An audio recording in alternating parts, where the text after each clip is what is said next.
할렐루야. 오늘 또 이 아침에도 주님의 말씀으로 시작하는 여러분 가운데 주님의 놀라운 은혜가 함께 하시기를 축복합니다. 우리 449장 우리 찬송하면서 오늘 또 11월 27일 새벽 기도회 시작하겠습니다.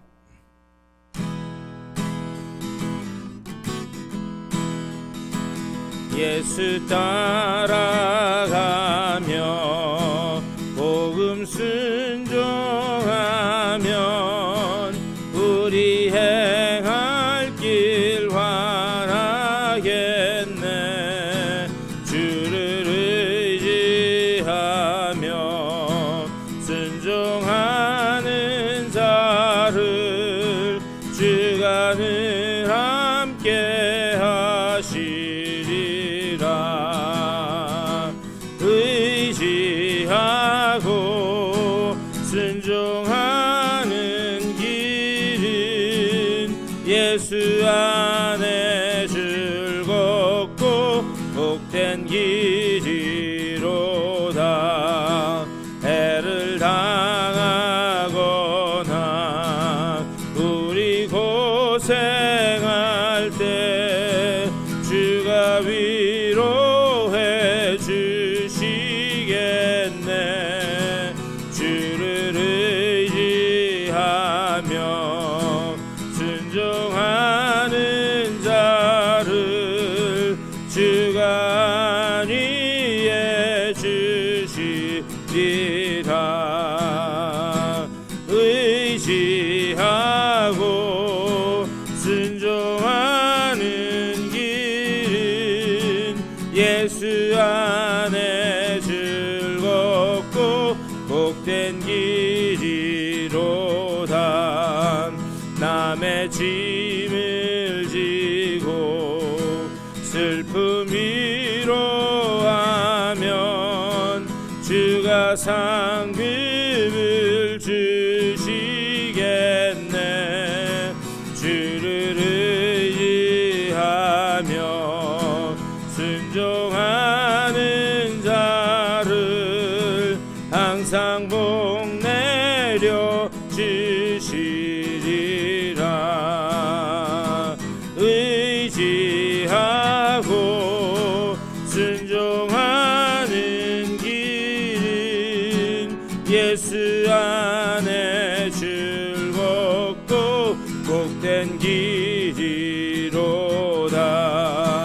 우리 받은 것은 주께 다 드리면 우리 기쁨이 넘치겠네.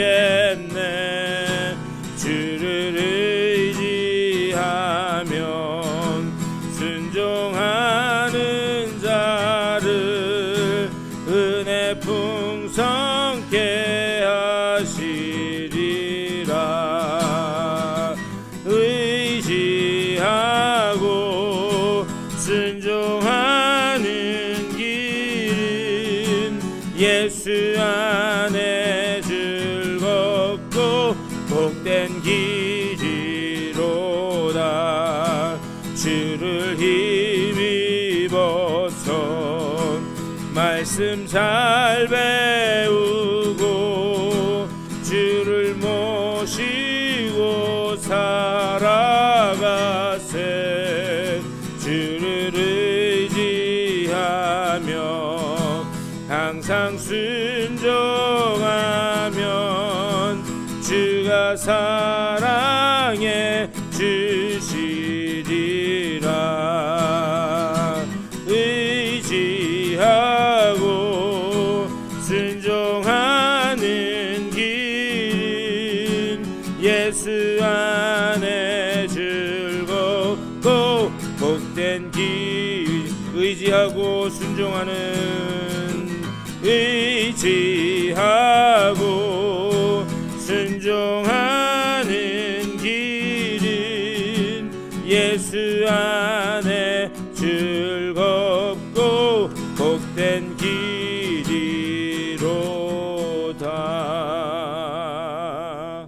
아멘. 주님의 은혜를 감사드립니다. 귀하게 허락된 하루 또 오늘도 말씀 가운데서 하루를 시작하게 하시니 주님의 은혜를 감사드립니다. 우리가 지금 찬양한 것처럼 우리 주님을 따라가면서 주의 말씀을 순종하면 그 길 가운데 우리의 소망이 있고, 그 길 가운데 우리의 복됨이 있고, 그 길 가운데 우리의 승리가 있음을 믿습니다. 오직 말씀의 백성으로 서서 그 말씀에 순종하며 나아가는 주님의 귀한 백성들 다 되게 하여 주시옵소서. 그 안에서 주님께서 우리에게 원하시는 그 주님의 놀라운 사명들을 삶 가운데 온전히 이뤄나가게 하여 주시고, 천국 백성 된 자로서 온전히 하나님을 영화롭게 하고 세상 사람들에게는 주의 놀라운 그 복과 은혜를 전하는 주의 귀한 일꾼들 다 되게 하여 주시옵소서. 오늘 이 아침에도 주의 말씀을 들을 때에 듣는 귀, 깨닫는 마음, 또 그대로 살아갈 수 있는 믿음 허락하여 주시고, 그 말씀 가운데서 오늘 하루도 소망 가운데 승리하는 귀한 날 되게 하여 주시옵소서. 감사하고 우리 주 예수 그리스도의 이름으로 간절히 기도드리옵나이다. 아멘. 우리 하나님의 말씀 보시겠습니다.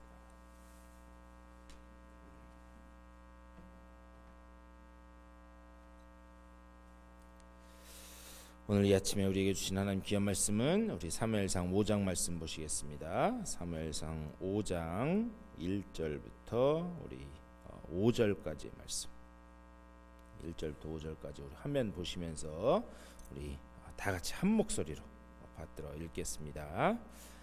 블레셋 사람들이 하나님의 궤를 빼앗아 가지고 에벤에셀에서부터 아스돗에 이르니라. 블레셋 사람들이 하나님의 궤를 가지고 다곤의 신전에 들어가서 다곤 곁에 두었더니 아스돗 사람들이 이튿날 일찍이 일어나 본즉 다곤이 여호와의 궤 앞에서 엎드러져 그 얼굴이 땅에 닿았는지라. 그들이 다곤을 일으켜 다시 그 자리에 세웠더니 그 이튿날 아침에 그들이 일찍이 일어나 본즉 다곤이 여호와의 궤 앞에서 또다시 엎드러져 얼굴이 땅에 닿았고 그 머리와 두 손목은 끊어져 문지방에 있고 다곤의 몸뚱이만 남았더라. 그러므로 다곤의 제사장들이나 다곤의 신전에 들어가는 자는 오늘까지 아스돗에 있는 다곤의 문지방을 밟지 아니하였더라. 아멘. 오늘 5절까지 말씀 읽었습니다. 우리 5절까지 읽었지만 우리 5장 전체 말씀을 통해서 또 오늘도 하나님이 우리에게 주시는 은혜를 나누겠습니다. 우리 어제 4장 말씀을 통해서 언약궤가 블레셋 사람들에게 빼앗기는 그 참담한 장면을 보게 되었습니다. 언약궤가 빼앗기면서 동시에 이 엘리와 하나님의 심판대로 엘리와 그 두 아들까지도 심판당하는 그런 수식이 나옵니다. 근데 우리가 어제 읽진 않았는데 그 4장 뒷부분 4장 19절 거기에 보면 이 비느하스의 아내가 해산할 때가 되었다는 거예요. 그래서 해산할 때가 되어서 아이를 낳으려고 하는데 자기의 남편 시아버지가 죽었다라고 하는, 그리고 또 언약궤가 빼앗겼다라고 하는 그런 참담한 소식을 듣게 됩니다. 그래서 그 소식을 듣고 난 다음에 해산하여 이 아들을 낳게 되는데 그 아들의 이름을 이가봇, 다시 말하면 영광이, 하나님의 영광이 떠났다라고 그렇게 아들의 이름을 이가봇이라고 지었다라고 하는 말씀이 4장 19절 이하의 말씀에 나옵니다. 영광이 이스라엘을 떠났다. 그런데 이 영광이 이스라엘을 떠났다라고 하는 말, 여기에는 두 가지의 의미가 담겨 있습니다. 첫 번째는 뭐냐? 이스라엘 백성이 볼 때 법궤를 빼앗기게 되었는데 이제 이 빼앗긴 법궤가 이방 땅으로 가서 거기에서 포로 생활하듯이 이렇게 유랑하게 방랑하게 될 것이다 라고 하는 그런 의미가 있습니다. 다시 영광이 이스라엘을 떠났다. 거기에는 이스라엘 백성이 볼 때에 이 법궤가 이제 어떻게 되느냐, 이방 땅을 여기저기 돌아다니는 그런 포로 생활 같은 방랑 생활을 하게 될 것이다. 두 번째로 어떤 의미가 있는가? 그래서 떠났다라고 하는 말, 이 떠났다라고 하는 말은 무엇을 전제로 하고 있는가? 예를 들면 그런 거죠. 지금 저희 부모님이 한국에서 와 계시는데 부모님이 한국을 떠나서 여기 오셨을 때는 언젠가는 반드시 돌아간다라고, 돌아온다라고 하는 것을 전제로 하는 말이 떠났다라고 하는 말이에요. 이게 여호와의 영광이 떠났다는 것이 영원히 떠났다라는 것을 의미하는 게 아니라는 거예요. 반드시 하나님은 돌아오게 된다. 그래서 우리 6장 말씀에서 보면은 뭐냐? 법궤가 다시 돌아오는 것, 법궤가 다시 이스라엘 땅으로 돌아오는 것이 6장 말씀에 기록되어 있습니다. 그런데 여기서 우리가 눈여겨봐야 될 사실이 있는데요. 어제 4장 말씀을 통해서 이 블레셋 백성과 두 번의 전쟁을 합니다. 그런데 첫 번째 전쟁에서 어떻게 되는가? 참패를 하고 하나님께 묻지 않고 나아간 전쟁에서 4,000명이 죽었다, 그렇게 기록되어 있어요. 그런데 그 4,000명이나 죽고 난 후에 이스라엘 장로들이 어떻게 생각했는가? 우리에게 법궤가 없어서 졌구나. 그래서 법궤를 실로에서 다시 싣고 옵니다. 그리고 나서 법궤를 가지고 전쟁에 나갔는데 어떻게 되는가? 3만 명이 죽게 돼요. 토탈 3만 4천 명이 죽게 됩니다. 그만큼 큰 참패를 겪어요. 그런데 오늘 말씀을 보면 블레셋 땅에 포로처럼 끌려간 그 법궤가 어떻게 되는가? 하나님의 위대하심, 하나님의 전능하심을 오히려 드러내는 것, 그것을 볼 수가 있습니다.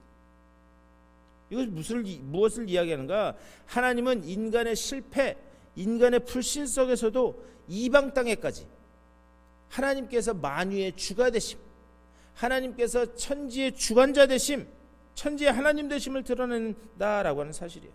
무슨 얘기냐? 하나님은요, 우리가 실패하고 그리고 우리가 넘어질지라도 하나님의 영광은 결코 중단되는 법이 없다라고 하는 사실입니다. 우리가 끝까지 불순종하고 실패하고 넘어질지라도 하나님의 영광은 계속된다라고 하는 사실을 오늘 말씀을 통해서 우리가 볼 수 있습니다.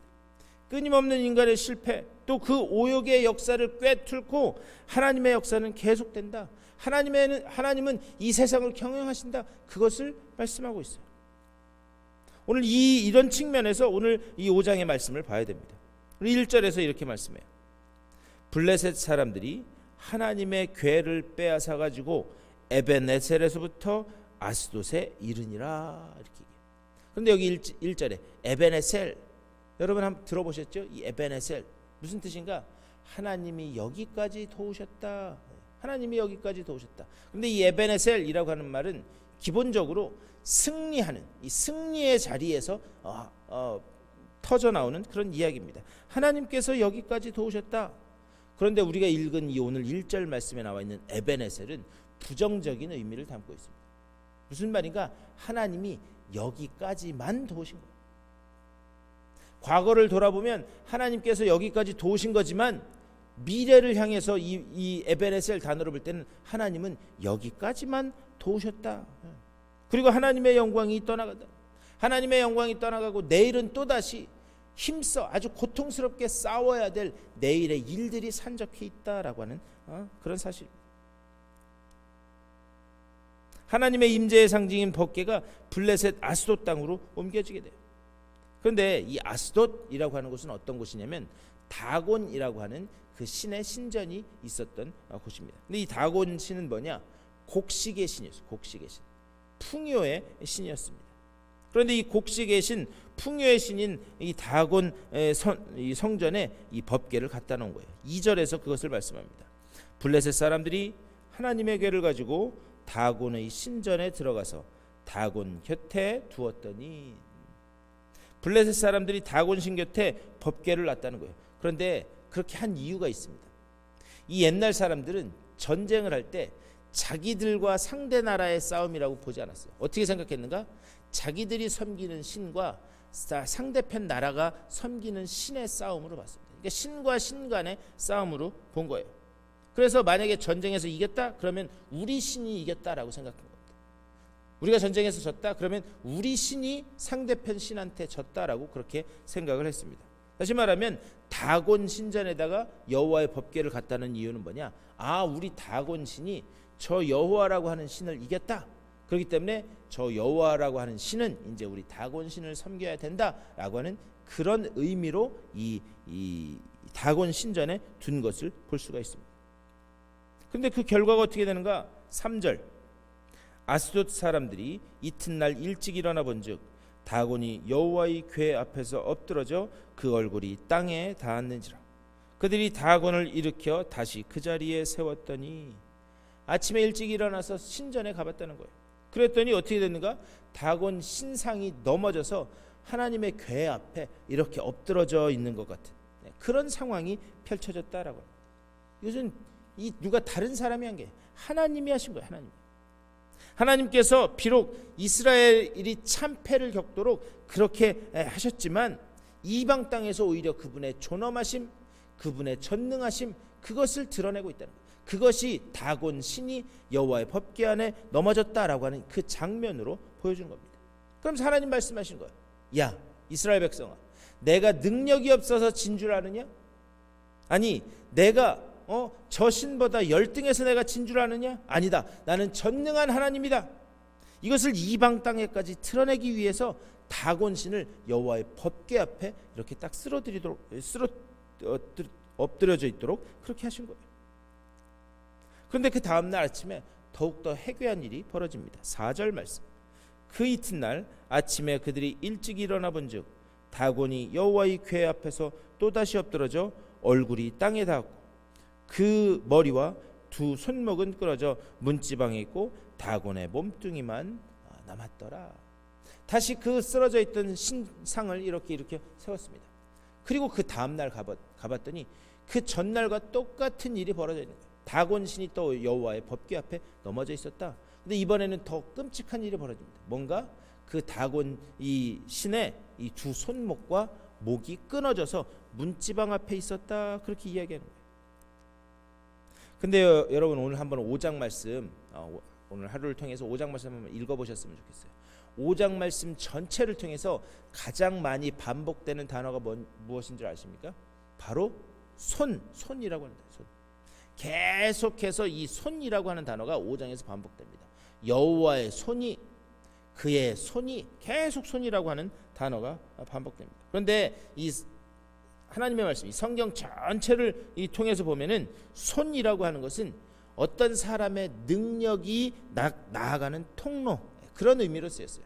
손이라고 하는 것은 성경 전체에서 어떤 사람의 이 능력이 나아가는 이 통로, 이것이 손이라고 합니다. 그렇기 때문에 하나님의 손이라고 표현됐다면 뭐냐? 하나님의 통치, 하나님의 경영, 하나님의 섭리, 이것이 다 포함된 의미가 바로 손, 특별히 하나님의 손, 여호와의 손이라고 하는 그런 의미를 담고 있습니다. 다만 부탁드리기는요, 이 하나님의 섭리, 하나님의 통치, 또 하나님의 경영, 이 모든 것이 담겨 있는 이 하나님의 손이 여러분들의 삶을 온전히 꽉 붙들고 있게 되기를, 그 손에 온전히 붙들리는 여러분의 삶 다 되실 수 있게 되기를 주님의 이름으로 간절히 축원합니다. 손이 그런 의미라는 거예요. 그런데 그 두 손목이 끊어져서 문지방에 놓여 있었다는 거예요. 그래서 그것 때문에 이 블레셋 사람들이 다곤 신전에 들어갈 때 신전의 문지방을 밟지 않는 전통이 생겼다, 그것을 이야기합니다. 5절 말씀. 그러므로 다곤의 제사장들이나 다곤의 신전에 들어가는 자는 오늘까지 아스돗에 있는 다곤의 문지방을 밟지 아니하더라. 이 모습을 본 이 블레셋 사람들에게 난리가 난 거예요. 6절 말씀. 여호와의 손이 아스돗 사람에게 엄중히 더하사 독한 총기의 재앙으로 아스돗과 그 지역을 쳐서 망하게 하니, 여기 또 여호와의 손, 이 손이라고 하는 게 계속해서 반복됩니다. 그런데 우리가 6절 말씀에서 우리가 눈여겨봐야 될 단어가 있습니다. 여기 보면 아스돗 사람에게 엄중히 더하사 이렇게 됐어요. 엄중히 더하사. 그런데 이 엄중히라고 하는 말, 이 말은 카베다라고 하는 말이에요. 카베다. 그런데 그 말에서 나온 단어가 뭐냐? 하나님의 거룩, 하나님의 영광을 상징하는 이 단어가 여기서 나온 거예요. 이 엄중이라고 하는 말은 뭐냐? 하나님의 영광, 본래 뜻은 그런 의미가 가지고 있습니다. 다시 말하면 하나님의 손이 블레셋 땅에서 엄중히 임했다. 이것은 무엇을 이야기하는가? 하나님이 영광을 드러냈다라고 하는 그런 의미다라는 말씀입니다. 앞에서도 말씀드렸지만 왜 이스라엘에서는 패하는 모습을 보이셨고 하나님이 또 이방 땅에서는 영광을 받는 모습을 그렇게 보이셨는가? 이것은 이중적인 메시지. 이스라엘 백성에게는 경고예요. 하나님의 임재의 상징인 법궤를 자기들 마음대로 막 움직이는 하나님을 수단화 삼고 하나님의 그 놀라운 은혜가 담겨 있는 그 법궤를 그냥 이 괴짝처럼 여기는 이스라엘 백성에게는 엄중한 경고입니다. 하지만 동시에 이방 땅에는 영광을 드러내시는 거예요. 천하 만물의 주인은 하나님이시다. 하나님은 이방 땅에서도 영광 받기를 원하신다. 그러한 의미로 엄중히 더하사, 다시 말하면 하나님께서 영광을 드러내셨다라고 하는 그런 의미를 담고 있습니다. 우리가 이걸 보면은요, 하나님의 영광은 교회에서만 일어나서는 안 된다. 우리가 교회에서만 하나님께 영광 올려드리기 원합니다. 그리고 나가서 세상에 나가서는 세상 사람들처럼 살면 되지 않는다라고 하는 거예요. 하나님의 영광은 교회 안에서나 교회 밖에서나 특별히 여러분들의 삶 가운데서도 하나님의 영광이 온전히 드러나야 되는 줄 믿습니다. 그리고 세상 사람들은 여러분들의 삶, 또 우리 교회를 통해서 드러나는 하나님의 영광을 보면서 하나님을 찬양하고 주님 앞으로 돌아오는 그런 역사가 나타나야 된다라고 하는 사실이에요. 결국 블레셋 사람들의 결론이 무엇인가? 다곤 신전에 법궤가 있으면 안 되겠다. 다곤 신전에 법궤가 있으니까 이거 도저히 안 되겠다. 그래서 우리 가드로 옮기자라고 하는 그런 결정을 하게 됩니다. 그런데요, 그 사람들이, 블레셋 사람들이 이 가드로 이 여호와의 법궤를 옮기려고 했던 더 큰 이유가 있습니다. 뭐냐? 이 블레셋 사람들이 섬기는 신도 여러 종류의 신들이 있었는데 이 가드에는 다곤 신보다 더 센 신의 신전이 있었어요. 다시 말하면 뭐냐? 다곤 신으로는 이 하나님을 못 이기겠다. 그러니 더 센 신이 있는 신전으로 보내자라고 하는 그런 생각을 한 거예요. 그리고 거기다가 법궤를 두면 자신들이 이기리라 그렇게 생각했다. 그런데 가드에서도 이 아스돗에서 일어났던 것과 똑같은 일이 벌어집니다. 뭐냐? 온 성읍 사람들에게 독한 종기가 이렇게 쫙 일어나게 되었다는 거예요. 그래서 블레셋 사람들이 다시 생각한 거예요. 이 가드도 안 되겠다. 그것보다 더 큰 신이 있는 이 에그론으로 법궤를 옮기자라고 그렇게 생각을 한 겁니다.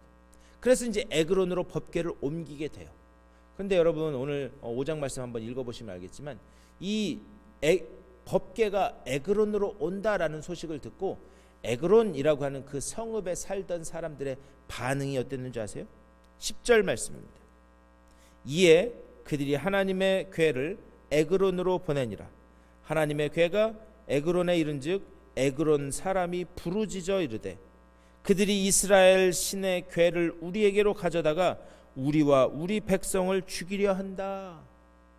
뭐냐? 에그론 사람들이 이미 이 아스돗 가드에서 일어난 소식을 들은 거예요. 여호와의 법궤가 가는 곳마다 재앙이 내리는구나. 그래서 법궤가 오자마자 이 에그론 사람들이 막 부르짖는 겁니다. 아니 그 여호와의 법궤를 가져와서 우리를 죽이려고 하는가? 법궤가 오면 우리는 다 죽는다. 그렇게 부르짖는 거예요. 결국 하나님은 온 블레셋 땅에 하나님의 영광을 드러내고 계신다라는 것을 오늘 말씀을 통해서 볼 수 있습니다. 11절에서 이렇게 말씀해요. 이에 사람을 보내어 블레셋 모든 방백을 모으고 이르되 이스라엘 신의 궤를 보내어 그 있던 곳으로 돌아가게 하고 우리와 우리 백성이 죽임당함을 면하게 하자 하니 이는 온 성읍이 사망의 환난을 당함이라. 거기서 하나님의 손이 엄중하심으로. 여기 11절 끝에도 하나님의 손이 엄중했다. 제가 아까도 말씀드렸죠. 엄중히 가벳, 이 무슨 말인가? 하나님의 영광이 그곳에서도 드러났다. 하나님의 영광을 결국에 드러내신 거예요. 결국 블레셋은 포로로 잡아갔던 법궤 앞에 완전히 엎드러지게 됩니다. 그리고 완전히 엎드러지고 어떻게 되는가? 하나님의 주 되심, 하나님의 만유의 주 되심을 오히려 이방 사람들이 드러내는 그것을 오늘 이 말씀을 통해서 우리들에게 이야기하고 있습니다. 근데 우리가 여기서 한 가지 눈여겨봐야 될 게 있어요. 뭐냐? 우리가 여러분들 한번 여호수아 11장도 오늘 한번 읽어보셨으면 좋겠어요. 근데 여호수아 11장 16절 이하를 보면 하나님의 명령을 따라서 여호수아가 정복한 이 가나안 땅의 그런 성읍들을 쭉 기록하고 있습니다. 그런데 여호수아가 취한 가나안 땅의 그 가나안 땅 중에서 여호수아 11장 22절 거기 이하를 보면 온 가나안 땅을 점령하면서 점령하지 않은 새 성읍에 대한 이름이 나와요. 그러니까 하나님이 이제 모세와 여호수아에게 명령하십니다. 온 가나안 땅을 정복하라. 그 명령을 들은 여호수아는 가나안 땅을 다 정복해요. 그런데 딱 세 지역만 점령을 안 했다라고 기록되어 있어요. 그것이 어딘가? 가사와 가드와 아스돗이었다라고 하는 사실이에요. 오늘 이 5장 말씀, 사무엘상 5장에 나오는 블레셋 사람들이 살고 있는 가사와 가드와 아스돗, 그것은 점령을 안 합니다. 그리고 나서 여호수아 11장 23절에서 뭐라고 기록하고 있는가? 그 땅에 전쟁이 그쳤다라고 그렇게 이야기합니다. 아니 아직 정명하지 않은 새 성읍, 블레셋 지역에 새 성읍이 있는데 여호수아 11장 제일 끝에서는 뭐냐? 정복이 끝나고 전쟁이 끝났다라고 그렇게 기록되어 있어요. 앞뒤가 안 맞는 말씀이에요. 왜 그런가? 하나님이 모세와 여호수아에게 명령했을 때는요, 가나안 땅에 들어가게 되거든 그곳에 숨쉬는 모든 것들은 다 멸절하라라고 말씀하세요. 여기서 멸절하라는 것은 완전히 다 죽여버리고 없애버리라, 그 의미 이전에 더 깊은 뜻은 뭐냐? 다 내게 바치라라는 말이에요. 그 땅에 있는 숨쉬는 모든 것은 다 나의 것이다, 나에게 바치라라는 말씀이에요. 그런데 블레셋 지역에 새 성읍을 남겼다? 이것은 무엇을 이야기하는가? 이제 온 가나안 땅의 98%를 점령한 거예요. 이제 1%와 2% 정도 아주 미미한 세력만 남겨 놓은 것입니다. 그렇다면 한번 생각해 봤으면 좋겠어요. 98% 다 먹었는데 1%, 2% 이게 그들이 아무리 용을 쓴다고 한 듯 98%나 되는 다른 사람들을 어찌 해볼 수 있겠는가? 무엇인가? 힘의 논리로 봤다. 하나님께서 명령하신 그 명령을 따라서 완전히 100% 점령해야 함에도 불구하고 이것을 힘의 논리로 본 거예요. 하나님의 명령에 100% 순종하기보다는 힘, 크기, 그 논리로 이해한 거예요. 우리가 이제 98%나 먹었는데 이거 1, 2% 남은 거 그거 뭐 힘이나 쓸 수 있겠어? 오늘날 표현으로 하면 그렇게 생각했다라고는 사실입니다. 그런데 여기에 아주 무서운 함정이 있습니다. 우리는요, 우리의 인생의 싸움을 쌓아가는데, 영적인 싸움을 쌓아가는데 힘과 크기의 논리로 본다라고 하는 사실이에요. 우리의 인생의 싸움을 물질적인 힘, 물질적인 크기의 논리로 본다라고 하는 사실이에요. 그래서 내가 저 사람보다 못 가진 것 같으면, 1, 2%라도 못 가진 것 같으면 그러면 주눅들어 하고, 내가 저 사람보다 98%라도 가졌으면 내가 마치 다 가진 것이냐 생각하고. 그런데 하나님이 우리에게 말씀하시는 싸움은 그것이 아니에요. 하나님, 우리가 싸워야 하는, 그리고 우리가 승리를 믿고 나아가야 되는 유일한 근거는 뭐냐? 하나님의 언약의 말씀에 있는 줄 믿습니다. 그리고 그 언약의 말씀은 우리에게 무엇이라고 이야기하는가? 100% 순종하라, 그렇게 말씀하는 거예요. 그분이 그렇게 명령하고 계시는 거예요. 하지만 눈에 보이는 크기, 눈에 보이는 어떤 세력, 이런 것을 보고 싸우기 때문에 인생의 싸움에서도 백패할 수밖에 없다라고 하는 사실입니다. 그리고 이스라엘 역사를 보면은요, 결국에 남겨놓은 그 1, 2%의 그 블레셋 지역의 작은 새 성읍, 그 새 성읍이 이스라엘의 온 역사를 통해서 보면은 옆구리의 가시와 같이 계속해서 이스라엘 백성들을 찔러대는 것을 우리는 이스라엘 역사를 통해서 볼 수가 있습니다. 이것은 무엇을 이야기하는가? 너희의 불순종의 씨앗이 자라서 어떻게 너희를 괴롭히고 어떻게 너희를 덮치는지를 너희가 보라, 이것을 말씀하는 거예요. 그렇기 때문에 우리가 이 하나님의 말씀을, 스토리를 이렇게 보면은요, 한날 한시도 우리는 무심히 살 수 없는 거예요.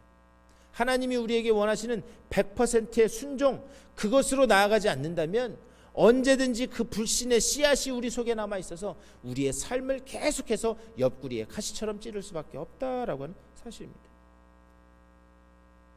결국 우리 5장 이 전체의 말씀, 이것을 통해서 우리에게 하시는 하나님의 말씀은 뭐냐? 온전한 순종. 그리고 하나님 앞에 온전히 순종하되, 하나님은 어떤 하나님이시냐? 이방 땅에서도 만유의 주되심을 드러내시는, 하나님의 영광을 드러내시는 전능하신 하나님이시다. 그것을 오늘 말씀을 통해서 우리들에게 이야기하고 있습니다. 그리고 우리가 하나님 앞에 온전히 순종하지 않으면 우리의 삶 가운데 어떠한 불행한 일들이 일어날 수밖에 없는가? 하지만 그 불행한 일들 가운데서도 하나님은 어떻게 꿋꿋하게 당신의 그 구원의 역사를 이루어 가시는가? 하나님의 그 전능하심, 자비하심을 우리들에게 말씀하고 있다는 사실입니다. 이 말씀을 기억하면서 저는 오늘 아침에도 여러분 기도하실 때 그렇게 기도하셨으면 좋겠어요. 하나님, 하나님의 손이 우리를 붙들고 있음을 믿습니다. 그것을 깨닫게 하시고 그것을 보게 하여 주시옵소서. 그래서 하나님의 영광이 우리의 삶을 통해서 온전히 드러나게 하여 주시옵소서. 우리가 인생의 싸움을 쌓아갈 때에 힘과 크기의 논리로 보지 않고 하나님의 명령에 온전히 100% 순종하는가 그렇지 않은가, 이 눈으로, 영적인 눈으로 볼 수 있도록 주님 인도하여 주시고, 하나님 말씀에 온전히 순종해서 하나님께서 우리에게 약속하신 하늘의 신령한 복을 온전히 맛보는 오늘 하루의 삶, 내 삶이 될 수 있도록 주여 복 내려 주시옵소서. 이렇게 기도하시며 승리하며 나아가는 오늘 복된 한 날 되실 수 있게 되기를 주님의 이름으로 간절히 축복합니다. 우리 다 같이 기도하겠습니다.